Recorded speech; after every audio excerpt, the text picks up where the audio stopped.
So when you're doing research about history, here's a tip from me to you. When you see words like ancient or you see words like tribe, that lets you know that the people that they're about to discuss are black people. I'm noticing a pattern that when I see these words, the images and the description of those people are black and brown.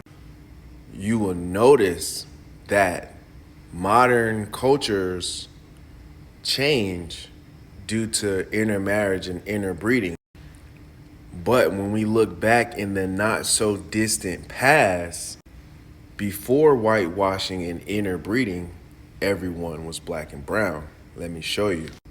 Once we start to see ancient in the descriptions, we know that these are black people. So now we have to look at these historical figures that people think are white that are actually negro. Case in point, Alexander III, also known as Alexander the Great of Macedon. Before he was whitewashed in history to take on the features of a Caucasian man, if you look at these pictures and images, he is dark brown skin. So when we look at the statues of Alexander the Great, note that they use this material not to display that he's Caucasian, because he's not, simply to display the details of the art, because look at his hair.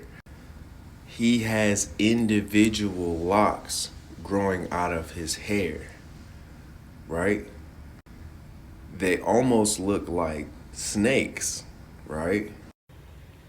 Eerily similar to the Medusa head statue, right? The hair looks similar, letting you know that Medusa didn't have snakes in her head. She had locks, right?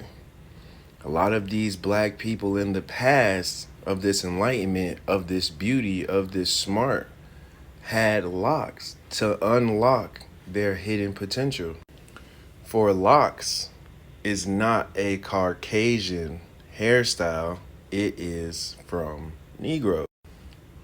And even when you look at Alexander's father, right, a whole bronze statue of himself, right, should let you know that this is also a black man as well. Notice the small locks on top of his head. This is a Negro.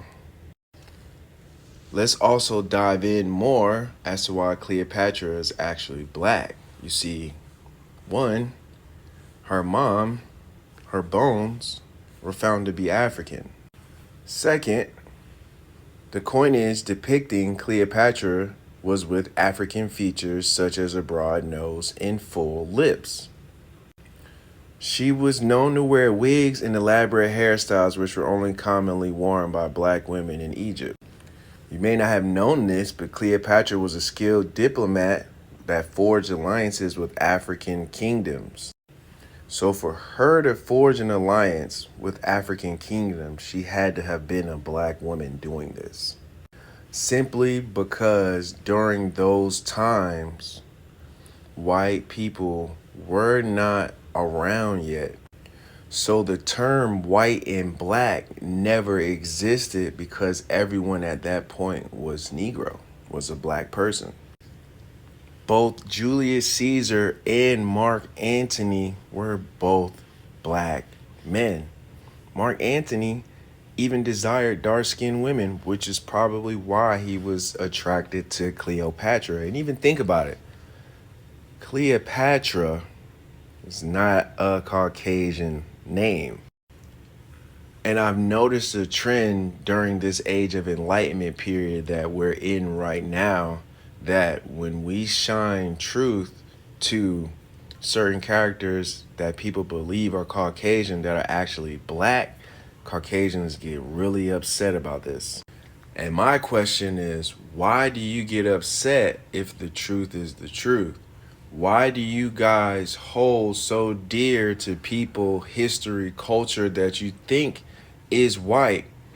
And when we reveal that it's black and that it's negro and that the black people hold the original culture in history of any enlightenment period, Caucasians get big mad. And I want to know why.